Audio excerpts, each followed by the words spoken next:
জয় মা কালী। ভারতের রাজনীতিতে সংখ্যালঘু অধিকার ও বাংলাদেশ ইস্যু সবসময়ই বিতর্কের কেন্দ্রবিন্দু। সম্প্রতি এই বিতর্কে নতুন মাত্রা যোগ করেছেন হায়দরাবাদের আলোচিত এমপি ও অল ইন্ডিয়া মজলিসি ইত্তেহাদুল মুসলিমিনের প্রধান আসাদুদ্দিন ওয়েসি। आईटी के ऑफिसर कौन बनाता है? ईडी के सीबीआई को रूलिंग पार्टी बनाती है। তিনি সরাসরি প্রশ্ন তুলেছেন, ভারতের বিজেপি সরকার যদি সত্যি অবৈধ বাংলাদেশিদের ফেরত পাঠাতে চায়, তবে কেন সাবেক প্রধানমন্ত্রী শেখ হাসিনাকে ফেরত পাঠানো হচ্ছে না?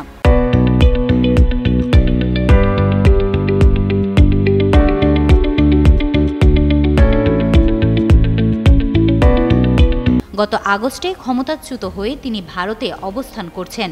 ওয়েসির এই বক্তব্য এখন দুই দেশের রাজনীতিতে নতুন আলোচনার জন্ম দিয়েছে। आबिद हसन साहब नेताजी के लिए सबमरीन में। বৃহস্পতিবার ভারতের ইংরেজি দৈনিক দ্য ইন্ডিয়ান এক্সপ্রেসের আইডিয়া এক্সচেঞ্জ অনুষ্ঠানে ওয়েসি বলেন, কেন বাংলাদেশের ক্ষমতাচ্যুত প্রধানমন্ত্রীকে দেশে রাখা হয়েছে?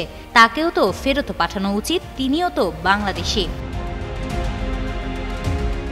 তিনি আরও বলেন, ঢাকায় যে গণঅভ্যুত্থান ঘটেছে, ভারতকে সেটি মেনে নিতে হবে এবং বাংলাদেশের বর্তমান সরকারের সঙ্গে সুসম্পর্ক গড়ে তুলতে হবে।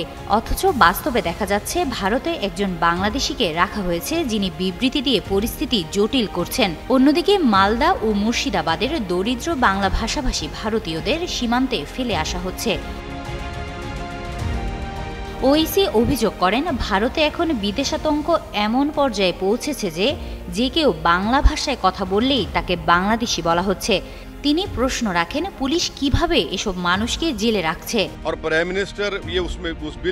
তিনি সতর্ক করে বলেন, বিহারে চলমান ভোটার তালিকা সংশোধন প্রক্রিয়া বহু প্রকৃত নাগরিক, বিশেষ করে মুসলমানরা বাদ পড়তে পারেন। নির্বাচন কমিশনের বিধি অনুযায়ী সন্দেহ হলে কর্মকর্তারা নাগরিকত্ব আইন 1955 অনুযায়ী তাদের অবৈধ হিসেবে চিহ্নিত করতে পারেন।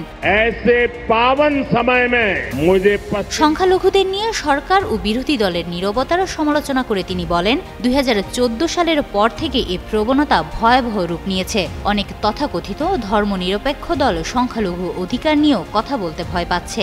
মধ্যপ্রাচ্যের প্রসঙ্গ টেনে তিনি গাজায় চলমান যুদ্ধ নিয়েও মোদী সরকারের নীরবতার কঠোর সমালোচনা করেন। হিমাতুল জান্নাত, যুগান্তর নিউজ।